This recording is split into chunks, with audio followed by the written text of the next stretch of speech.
Hello, everybody. Welcome to the Fintech Combine. I am your host, Kris Kovacs, and this is the series where we talk with and sometimes about community-based institutions, their digital transformation projects, and the innovators and entrepreneurs that make it all possible. Today, we're speaking with Jay Mossman, the founder and CEO of Akuvo, about his cloud-based collections platform and his experience starting not one, but two successful companies. So if you're ready, let's suit up and get out on the field.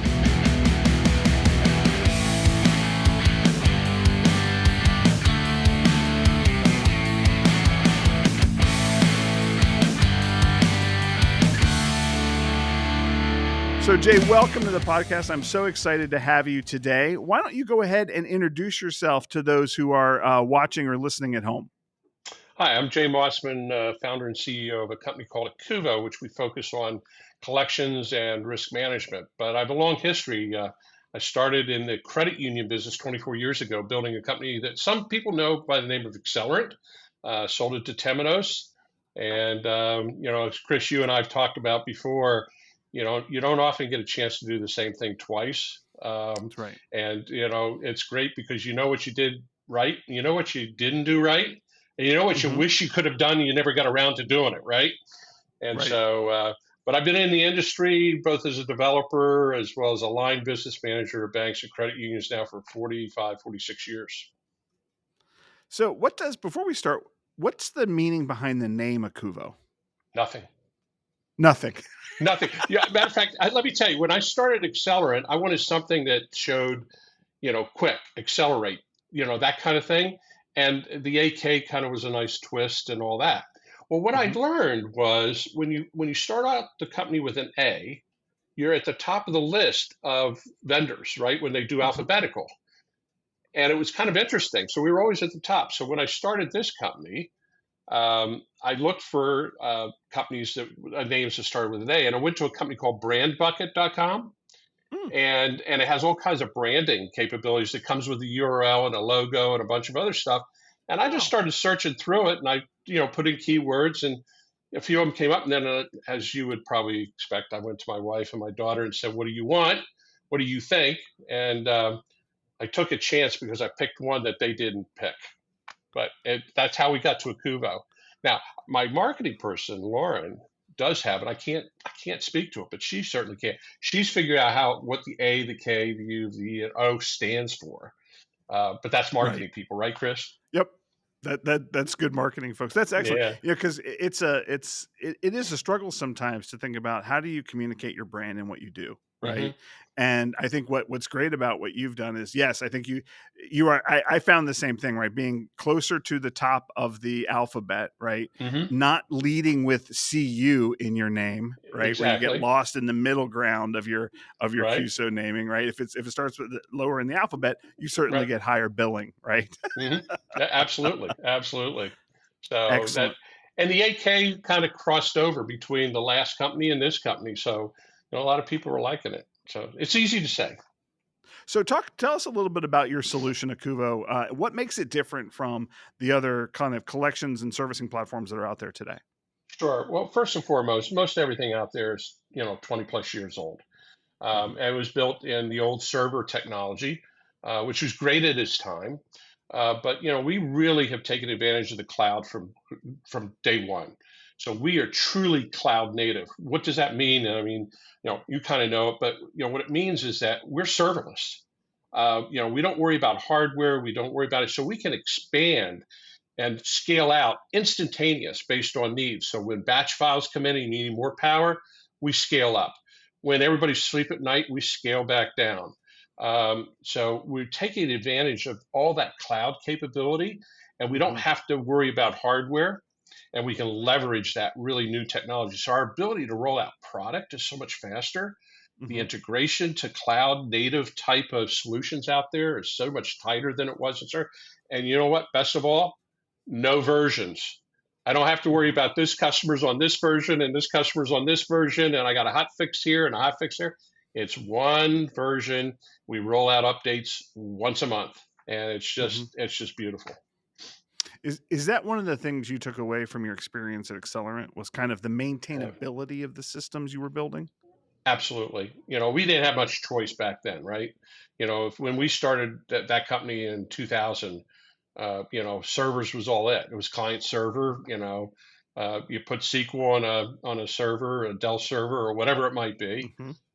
and it really created, from a customer support perspective, a real challenge, especially for smaller companies, because we had 4, 5, 600 customers. That means there's 600 different versions out there, so to speak. I mean, I know some people are on the same Hmm. version, but somebody might have hit a bug or something and you had to hot fix it for that one, but Right. the others never hit it, so they never applied the hot fix. So, trying to solve their problems, you spend a lot of time on that solving side. And so we said from day one, we're thankful to be able to be at the evolution of technology right now to take Hmm. advantage of that infrastructure. So the whole cloud infrastructure has made it night and day difference. And our customers are already telling us that.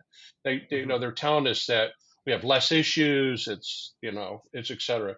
The other thing that I get frustrated with is people trying to understand, oh, we run in the cloud. So, like some of my old company or others, all they've done is they moved servers to a virtual server in the cloud. They still have to patch it, right? They're Yep. they're really, yeah, they're really not cloud based. They're not cloud native. And I That's think right. people are having a need to learn the difference and the value of that difference, because it really can help them both Hmm. in what the vendor can supply faster, cost structure, et cetera, down the road. Yeah. Yeah, I think it's stepping into Constellation, right? I think we've had the same Hmm. experience. There's other people out there who talk about being a platform or being Right. cloud based, and it's like, no, you're still running virtual machines. Like that's not cloud, It's right? not cloud. It's really not cloud. It's not cloud. So that's probably the biggest difference that we've done. But we've just taken advantage of the technology that's out there today, and man, is it Right. moving fast. So, do you still have when you go in and talk to a potential client? Do you still have any institutions that are like, nope, we won't go in the cloud. It's got to be on prem. And what do you say in those circumstances? You know what? One of the best things that happened to us was the pandemic. We started this company right in the middle of the pandemic. Hmm. Um, and when we first started having conversations, the conversation was, uh, I'm not sure. Now we get absolutely zero pushback about the cloud. Hmm. One, I think people have recognized that their own employees work remote and all that. So that makes a big difference, Hmm. in how people have accepted the cloud. The other thing that we have done, and we've made a major investment, which we didn't in the past company, is into risk management, for Mm. our side. In other words, I hired a chief risk officer, Pam Easley, who was a CEO of two credit unions, CEO of two CUSOs. She's a lawyer. She's a CPA. And she's bringing that experience to our company to make sure that we have the right risk platforms in place, and we Mhm. spend a lot on the risk side, and we share that openly. Matter of fact, our SOC 2 is online real time to all of our Mm. customers every day, and so Mhm. they can actually get on to a portal, Mhm. and see exactly where we are, and it's already integrated into our whole development process. So if That's a wonderful. programmer tries to bypass something, it flips the SOC 2 to red. Mark Price, our chief technology officer, gets an alert. We flip it back and put it on, and our customers can come on anytime, 24/7, and transparently see all of our policies and how we're Mhm. adhering to the policies in an automated fashion. I mean, Mhm. we couldn't have done that in the old world, right?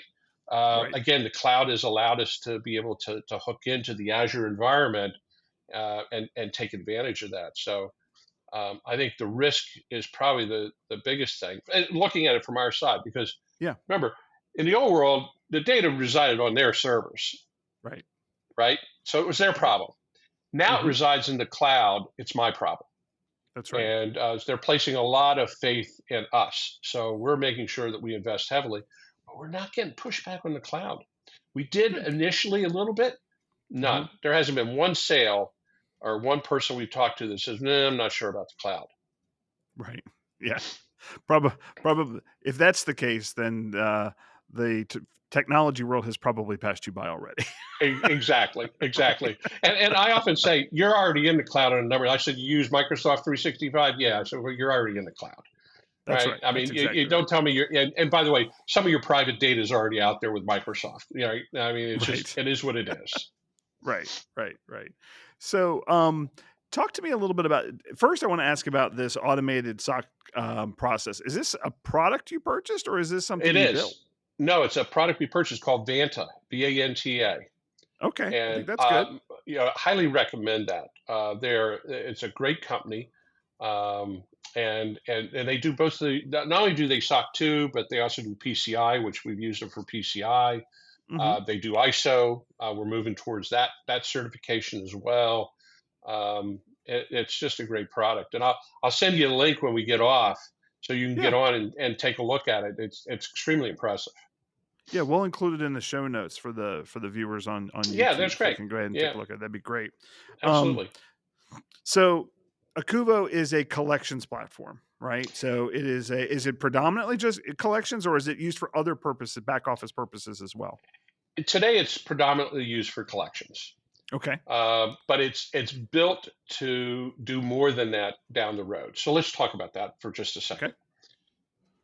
The way that our platform works is we pull down every member, their profile, demographic data, along with all their account data, regardless of whether they're delinquent, every single night into our platform. Hmm. So we don't have just delinquent accounts.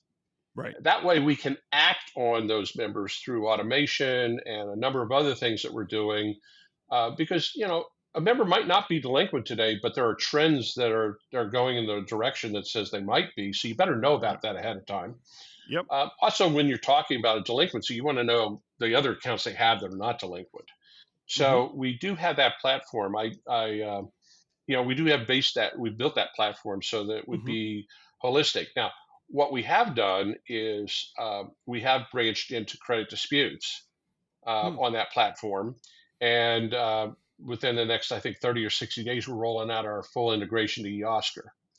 And Okay. so therefore you'd be able to automate the dispute process because again, we often find that the people that handle disputes are also in the risk area, whether it's collections Hmm. or something else, and so it gives them that platform to be able to. So we can do more. I mean, could actually run marketing campaigns off of it because we have the ability to do automated texting and emails and letters with Hmm. barcodes and all that kind of stuff. Right. We're not recommending that because there's a number of other things. We focused on the risk side at the moment, but it's Right. a platform really for you know, the value of our system is in the data, Hmm. right? Right. And Yep. often data systems, you can't act on them. They're data warehouses. You can't, Hmm. you get information. It's like, okay, well, that's great. Now what do I do? Our velocity is be able to act on that data. So as you see something happening in the underlying data structure, the trends and the analysis, the models, Hmm. whatever, then be able to act on it. And I think Hmm. that's key. That's a big difference.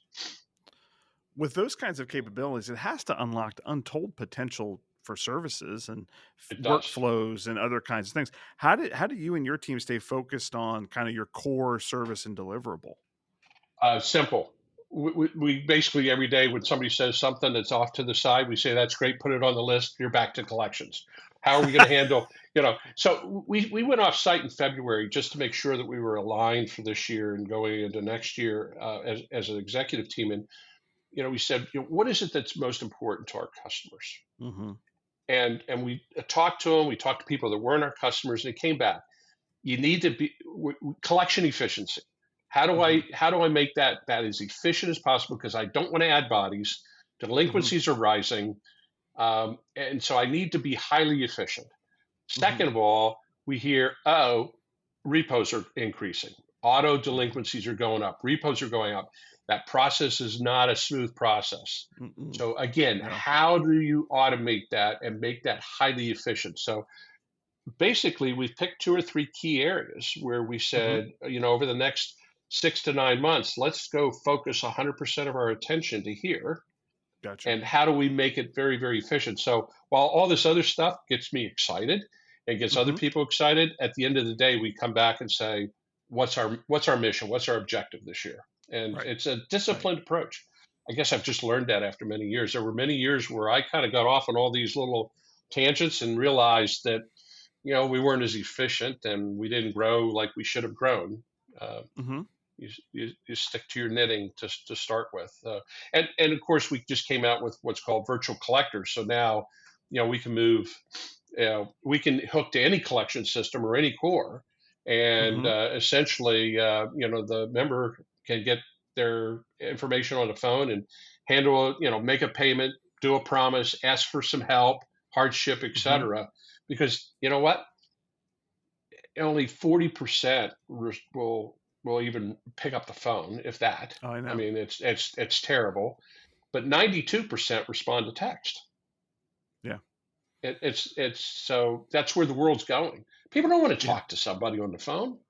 Well, for Yeah. the most part, I, they're embarrassed, right? You and yeah. I both know. You've Yeah. been around this business long enough to know Oh, these most of these people, they're not bad people. I mean, there are no, some that not at are all. there are some that are out to stiff you and do Right. everything. But for the most part, they're really good people that've just gotten themselves into a bad situation. Sometimes it's Yep. health issues or marital issues or whatever it is. Sometimes because they just didn't understand how to budget properly.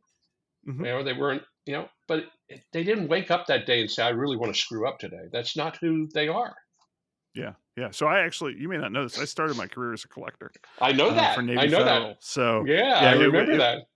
it was impressed upon me very early on that these are many times people of circumstance, right? Where Right. something's happened, an illness has happened.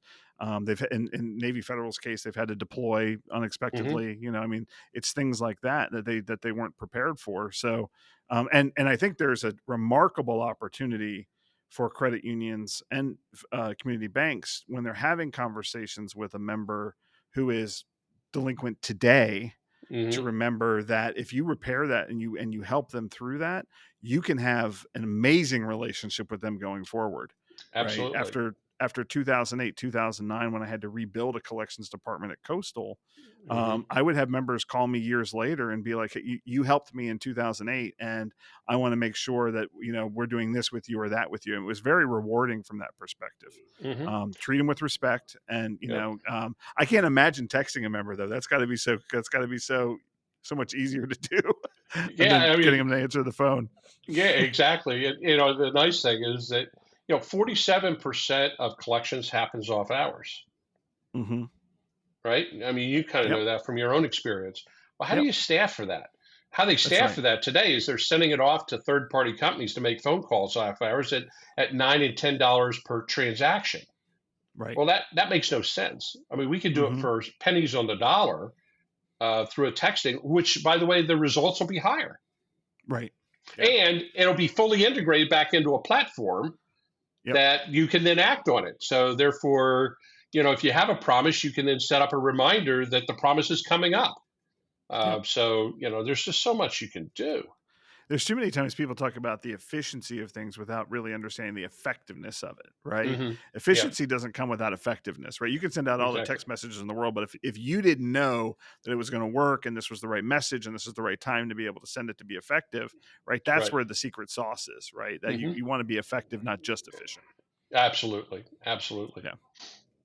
So tell me a little bit about the process that you went through when you said, you had built Accelerant, right? Very Hmm. successful product, right? Remarkable in Hmm. the industry. I purchased it with my Thank credit you. union. Thank you. Appreciate it. Um, Thank you. it was really it was even then that product was years beyond what other Hmm. tool sets gave us at the time. Then you sold it to Temenos. Right. You did your time on the side, which you're supposed to do by agreements, right? Right. And then you decided, you know what? I'm going to do this again. Walk me through the thinking of that. Like, you Sure. said, I'm up for another round at the fair, kids. Let's Yeah. re-up and let's go. I will tell you without using names, I had a few ex-customers call me. Hmm. So yeah, I left Temenos in 2019. Pretty much Hmm. 2018, I was kind of on the sidelines, hardly doing anything. But you Right. know, and so they called me, and really they didn't call me till mid 2020. So from early 2019 to 2020, I didn't know what I wanted to do. Right. I sat with a couple of my friends that I've gotten to know. We made some investments in companies and those kind of things. And I knew I didn't want to sit on the sidelines. I'm more of an operator kind of guy than a sit back and invest type of guy. Mm-hmm. And so I started in the mid 2020s, at GAC 2020. I went to GAC, Mm-hmm. and a Mm-hmm. couple of people said, "We're not happy." Hmm. And it had nothing to do necessarily, with Temenos. We can always blame Sure. the Yeah. acquirer. I mean, somebody sells it to Fiserv, and Fiserv gets blamed, and they sell it to, they Yep. get blamed. What Yep. they weren't happy with is they didn't see, since we sold it in 2015, they weren't seeing in the industry anybody investing Mm. in newer technology to be able to get them to that next level. And they were all concerned that there's nobody out here making that leap. Mm-hmm. Everybody's just sitting on their laurels and milking what they have, which is good stuff. We're not Yep. complaining about what we got, Sure. but Sure. if I look forward 5 and 10 years from now, we're in trouble if we don't invest now. That's And right. so I talked to a couple of them. I actually flew out to a couple of CEOs, credit unions, Mm-hmm. and sat down with them and talked to them, and got their input. And I kind of came back and said, what? Nah, what the heck? Let's do it again. Let's do it again. Let's have some fun. And so that's kind of how we got that mindset going. So at some point you walked into your wife and you said, "Dear, we're going to do this again." Right. What did And you know she what? say? Good. Get out of here. Last thing I want you to do is be retired and hanging around here. That's right. She was That's right. perfectly happy. My wife is perfectly happy. I've been a workaholic forever. Right. Right. Matter of fact, she teases me. I'll sit around the house and watch 3 hours or 4 hours of YouTube's technology stuff. I'll watch stuff like what you're putting out on podcasts and other Mm-hmm. podcasts, and I'll look at what Microsoft doing with AI and Copilot and how they're doing it, and Mm-hmm. she just shakes her head and she just says, "You're crazy." So she's perfectly happy that I go do something every day. Right. Right. No, that's Yeah, matter great. of fact, when we started Accelerant, it was funny. I was president of another company. I didn't own it, but I was Mm-hmm. kind of their hired gun. I took some time off, and my kids were in high school at the time, and so my wife said, you're bugging us a little bit. You need to do something. So I figured, all right, I'll start up a little consulting business, but I set it up in the basement, right? And Mm-hmm. of course, that's where my son wanted to hang out with all of his buddies, because that's where his video games were, right? So Mm-hmm. I was encroaching on his time. And long story short, my family had a meeting, and my wife said, "I'm going to put it in terms that you will clearly understand. While you have shares and equity in this family, yours carry no voting authority. You're going back to work." Good for her. And I said, "Okay, I think I got the model." So we actually went out and purchased a small little office condo. We put it in her name. She became my landlord. And by the way, I've got another story of don't do that. That's Yeah, awesome. yeah. So That's great. so I don't have a problem So there. you make the decision. You're thrown out of your home at this point by, Yeah, by your exactly. family, and you're like, here's your Exactly. office. I You're knew going to what pay me rent. so I knew what at Akuvo, before Akuvo, I knew what the model was going to be. I've seen that Yeah. model, I've seen that movie before, so I figured Yes. it's already, a foregone Yeah. conclusion.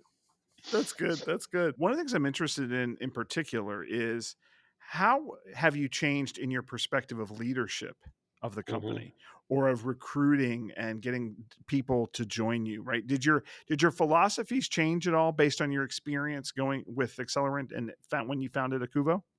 Absolutely. When we founded Accelerant, I was still very young, and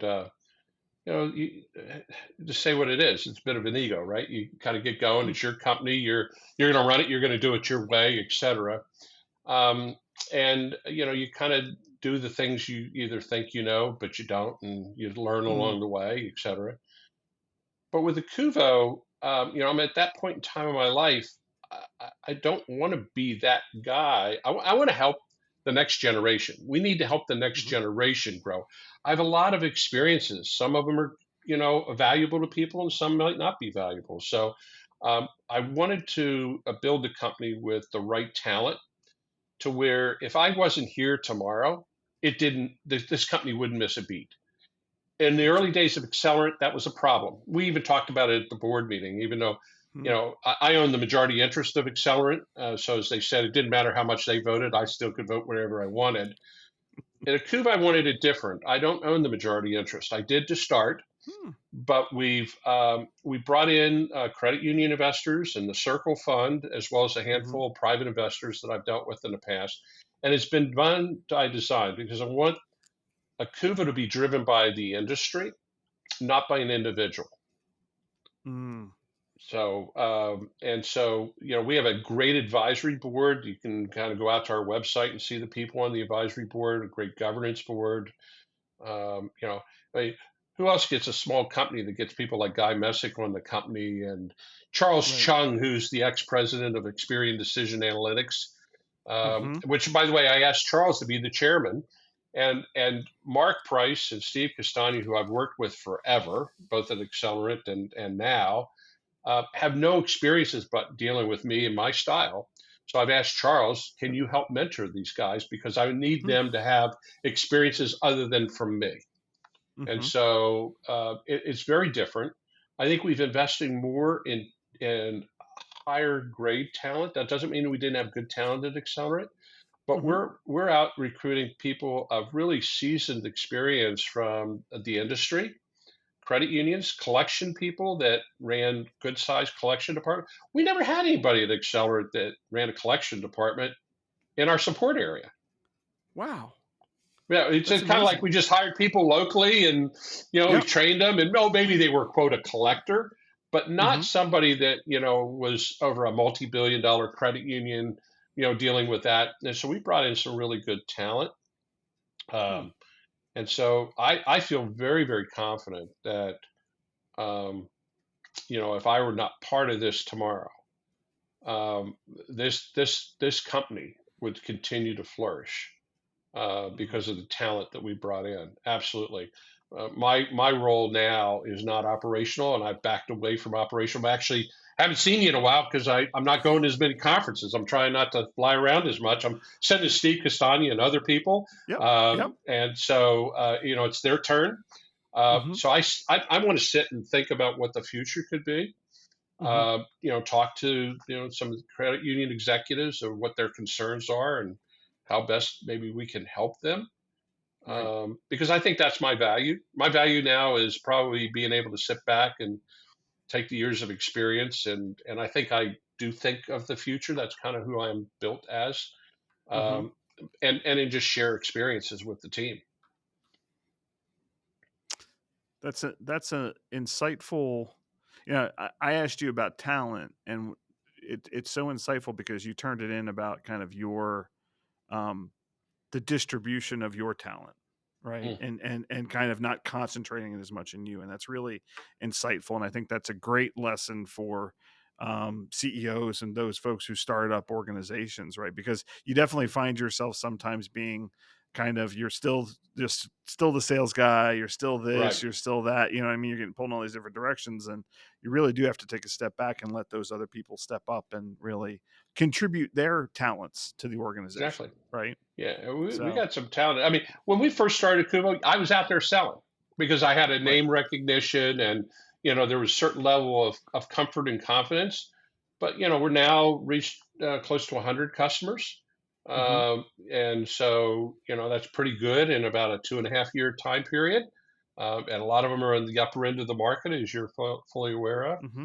And so, and we've hired, you know, we're now up to about 60 plus employees. Hmm. I think about 65 employees.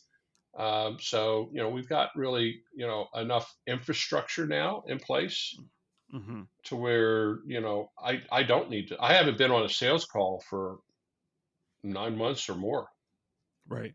Right. Right. That's good, So, and that's because and that the team's doing a very good job. Then that's the measure, uh, right? they're Yeah. killing it. Matter of fact, our forecast for the first quarter was to sign 8 deals. We Mm-hmm. signed 17.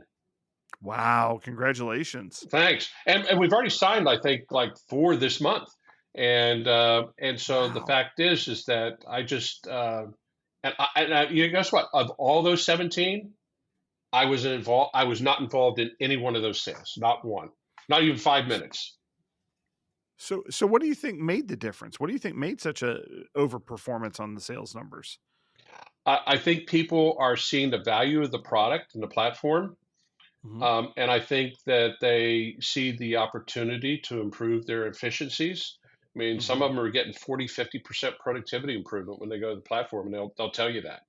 They're It's just huge. saying, I don't need as many people because of the way it's built. I mean, again, we learned, I mean, as you know, from the old one, we had a great Hmm. workflow engine, but we Hmm. realized there were too many clicks.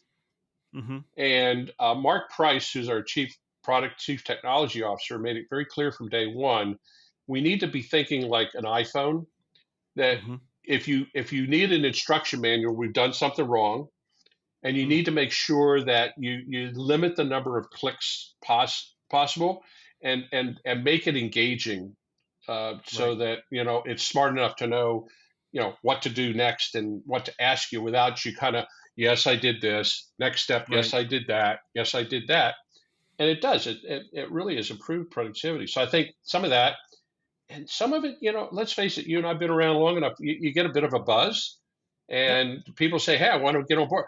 We've hired a number of people. We've got a waiting list of people that are wanting to join the company, which is wonderful. Right. We don't even use a recruiter on any of the business side, Right. because people are excited about it. Yeah. No, that's wonderful. That's wonderful. I think you are also riding a trend, I think, which is institutions are starting to focus on. For years, user experience only meant what you delivered your members or what you Right. delivered your customers, right? Hmm. And I think what people are starting to learn is that efficiency gains can be held in the back office by really looking at the user experience of employees, right? Of Exactly. users of the platform. For years, there was nothing really given to Right. back office employees, and they were just the software that made Hmm. up the difference, Yeah. right?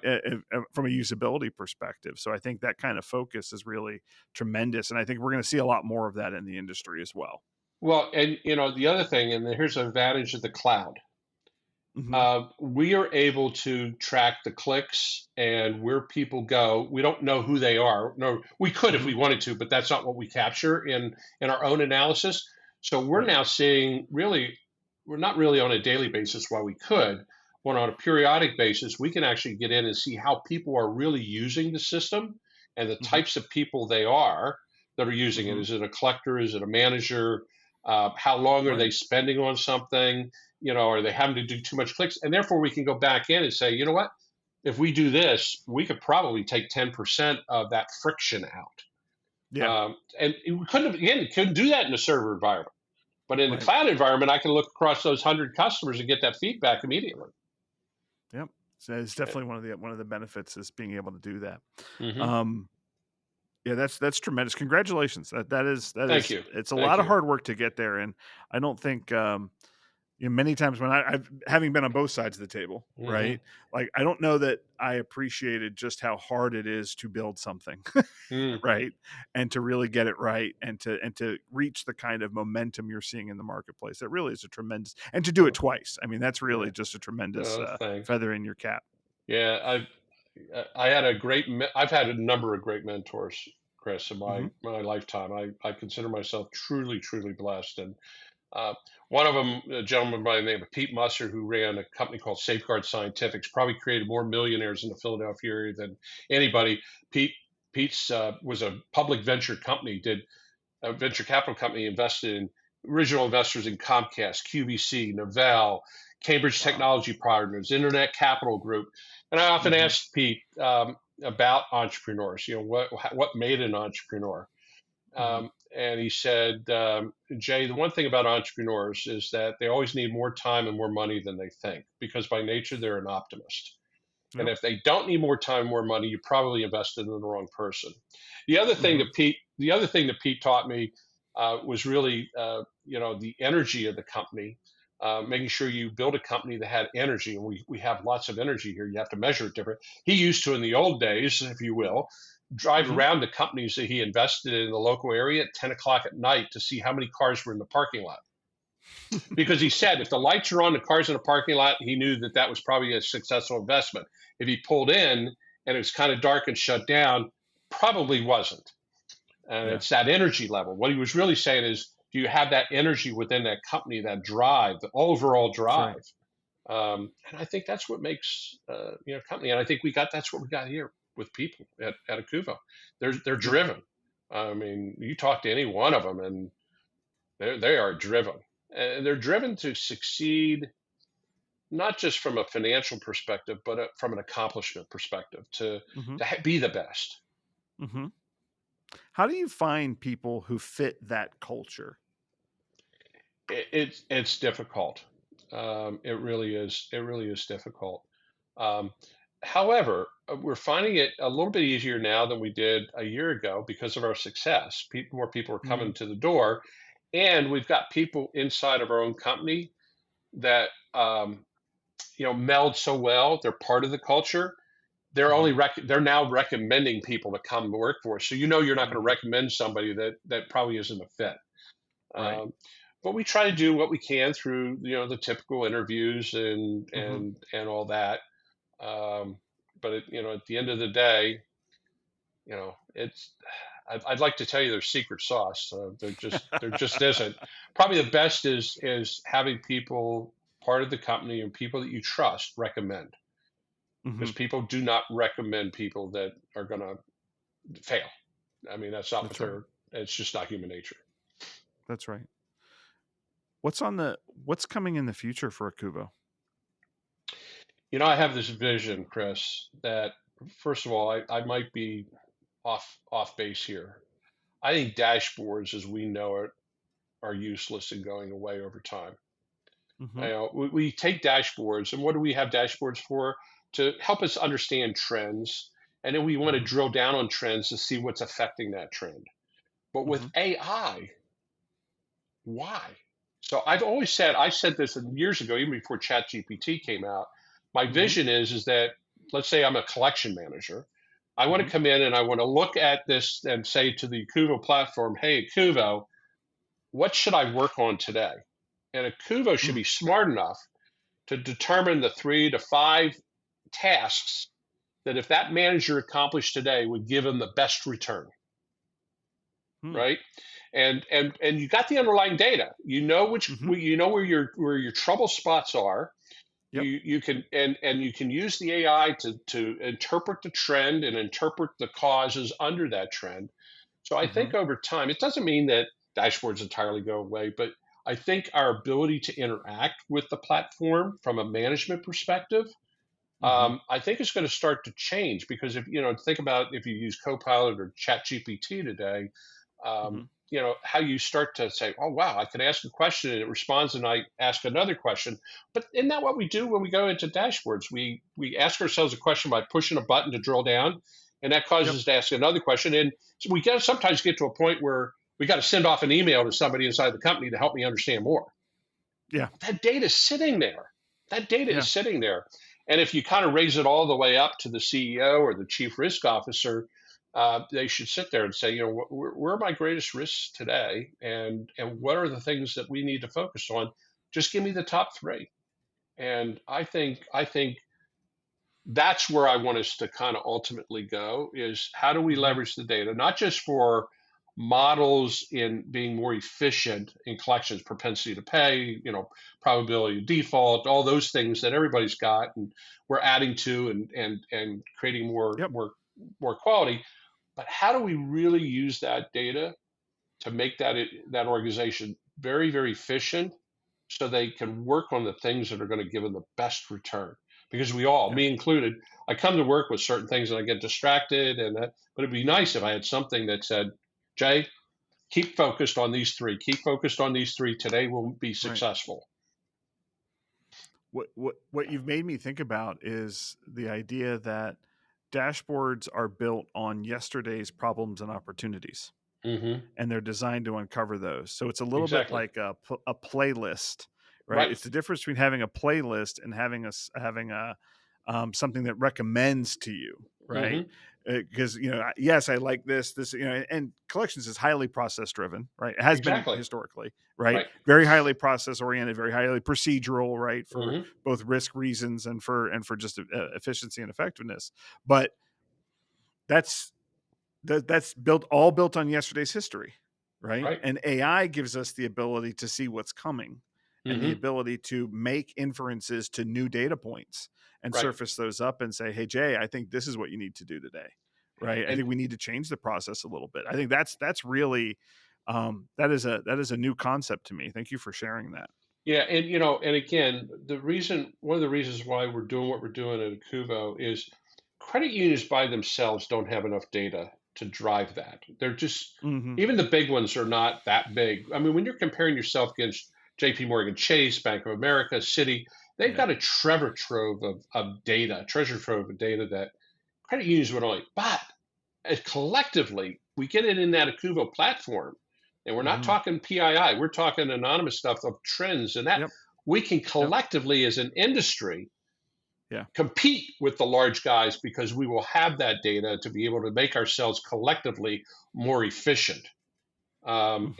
And to me, that it's all about volume. It's in the data. So you'll Yeah. see more and more from us. From a matter of fact, we just hired a senior guy out of TransUnion to come in and be our senior VP of data strategy. Starts Hmm. early May. To say, how do we get value out of the data that Akuvo has? Because we got a lot of unique data that other people don't have. Yeah. I heard it said once that, if data is the new oil, then Mhm. talent is the new fracking. There you go. Right? That How to is get that at it, how to use it, how to extract exactly, it. Right? exactly, That's what talent can do for you. absolutely. Yeah, there are Yeah. a lot of good. Excellent. There are a lot of good and smart people out there.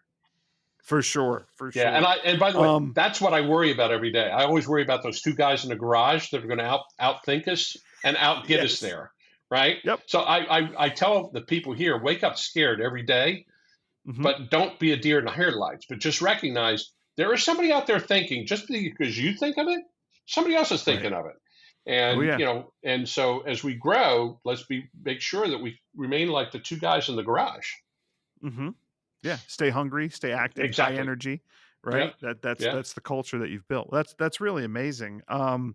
You have a conference coming up. I You want to do. talk a little bit about your conference and invite some people to join you? Absolutely. Yeah, we have our first Akuvo annual conference. We're really excited. A matter of fact, we're pleased that you're going to be a moderator for one of our panels, and I appreciate you Very doing happy that. to do it. Uh, but the conference will be held in Dallas, and of all things, the Accelerant first one was held in the same hotel, Wow. right? And by the way, when it was done at Accelerant, the person now, Lauren, who runs our marketing, wasn't with Accelerant at the time, and I Hmm. didn't coach her. She made that decision, and it turned out to be the same hotel. But the thing that we want to have with the Akuvo conference is not just about Akuvo, Hmm. but it's really about collections and efficiency and what can we do. It will sprinkle in a little bit about the future. That's Hmm. fine. But I Hmm. think the people that we want to try to get there are saying, "Hey, I want to talk to people that have same problems as I do." And so Hmm. you don't have to be an Akuvo customer to Hmm. participate in the conference. We'll have one session on what our roadmap looks like, but all the other sessions are really around, how do I be more efficient in collections? How do I Hmm. improve the repossession process? What's happening out there in the risk area. So we got risk platform with, executives from credit unions coming in talking about, things from that perspective. And we got a great group of partners that are joining us there. So we're pretty Awesome. excited.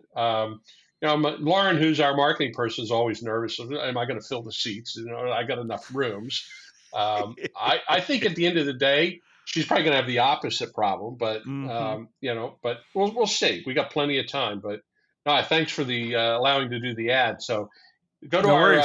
go to our website, everybody, kubo.com, and click on that for the conference. Learn more about it, and we'd love to have you there. We'd love to have. We're going to have a great time. It's only a day and a half.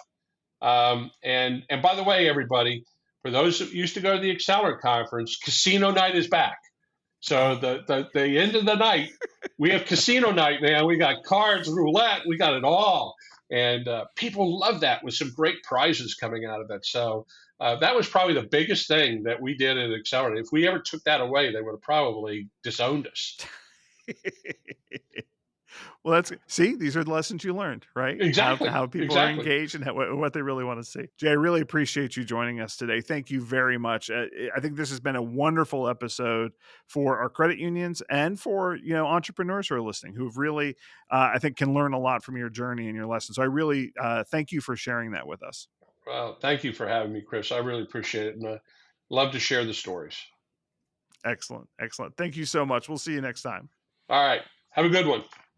This podcast is sponsored by Constellation. We're empowering community financial institutions with innovative digital solutions, powered by Fintech, driven by your roadmap. Join us as we navigate the future of digital banking together. For more information on how we can be your partner for digital transformation, visit www.constellation.coop. That was an amazing discussion with Jay. I really appreciate him coming by and visiting with us today. And I really appreciate you for watching today. Please like and subscribe on your platform of choice. And don't forget to check our audio and LinkedIn channels for some additional bonus materials. Thank you very much for watching today. We will see you next time.